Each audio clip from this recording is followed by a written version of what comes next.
আসসালামু আলাইকুম। Study edu চ্যানেলে আপনাদেরকে স্বাগতম। আজকের পর্বে আমরা শিখব এসপিএসএস এ কিভাবে মিসিং ভ্যালুগুলো হ্যান্ডেল করতে হয়। ডেটা অ্যানালাইসিসের জন্য মিসিং ভ্যালু হ্যান্ডেল করা খুবই গুরুত্বপূর্ণ কাজ। আমাদের এই ডেটা সেটে আজকে এই চারটি ভেরিয়েবল নিয়ে কাজ করব।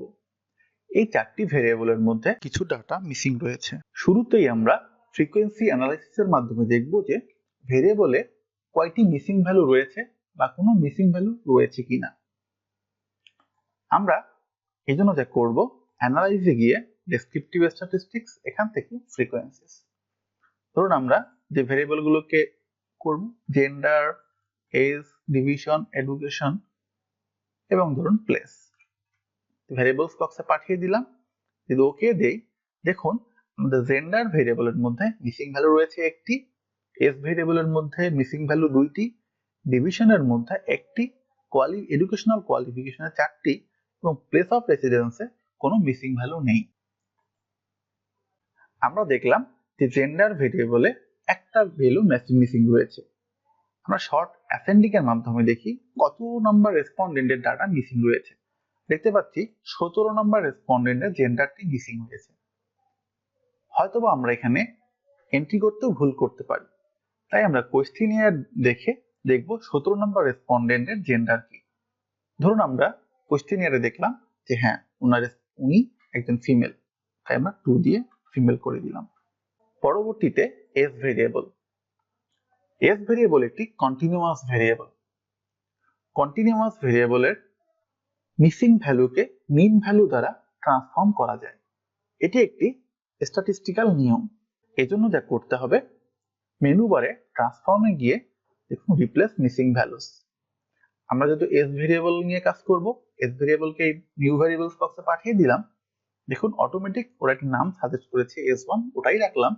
মেথড সিরিজ মিন। এখানে অনেকগুলো মেথড আছে।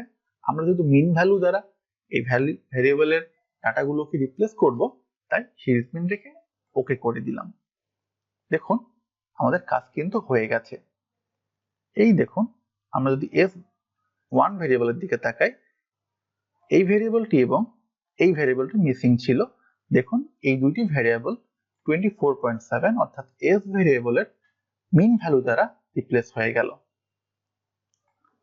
পরবর্তীতে আমরা ডিভিশন ভেরিয়েবলের দিকে তাকাই, এখানে একটি ভ্যালু মিসিং রয়েছে। আমরা কোয়েশ্চেনিয়ার খুঁজেও পেলাম না 2 নম্বর রেসপন্ডেন্টের ডিভিশনটা কি, বা আমরা কোনো স্ট্যাটিস্টিক্যাল মেথড ইউজ করেও এখানে রিপ্লেস করছি না। আমরা ধরুন 999 দ্বারা এই ভ্যালুটাকে রিপ্লেস করতে চাচ্ছি। এজন্য যা করতে হবে, মেনু বারে ট্রান্সফর্মে গিয়ে রেকর্ড ইনটু সেম ভেরিয়েবলস। আমরা যেহেতু এই দেখুন ডিভিশন ভেরিয়েবল নিয়ে কাজ করবো, এটাকে ভেরিয়েবলস বক্সে পাঠিয়ে দিলাম। আমরা ভ্যালুর কাজ করব।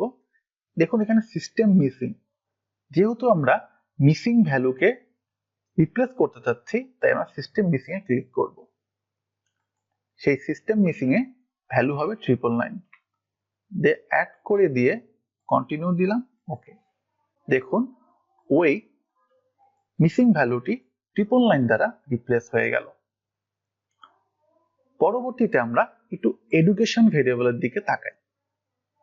দেখতে পাচ্ছি এই এডুকেশন ভেরিয়েবলে 4টা ভ্যালু মিসিং রয়েছে।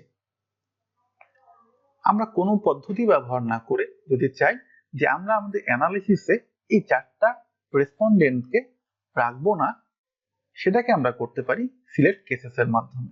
মেনু বারে ডাটাতে গিয়ে সিলেক্ট কেসেস, এখান থেকে আমরা যদি ইফ কন্ডিশনের কাজ করব, আমরা ইফ দিয়ে দিলাম। যেহেতু আমরা চাচ্ছি যে এডুকেশনাল কোয়ালিফিকেশনের যে ডাটাগুলো আছে, অর্থাৎ যেগুলো মিসিং নয়, সেই ডাটাগুলোকে সিলেক্ট করব, তাই আমরা এই যে নট সাইনটাকে দিব।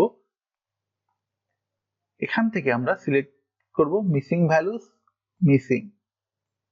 মিসিংটাকে সিলেক্ট করে পাঠিয়ে দিব এবং এখানে দিব এডুকেশনাল কোয়ালিফিকেশন। অর্থাৎ এডুকেশনাল কোয়ালিফিকেশনের যে ডাটাগুলো মিসিং নয়, অর্থাৎ যে ডাটাগুলো আছে, সেগুলোকে আমরা সিলেক্ট করতে চাচ্ছি।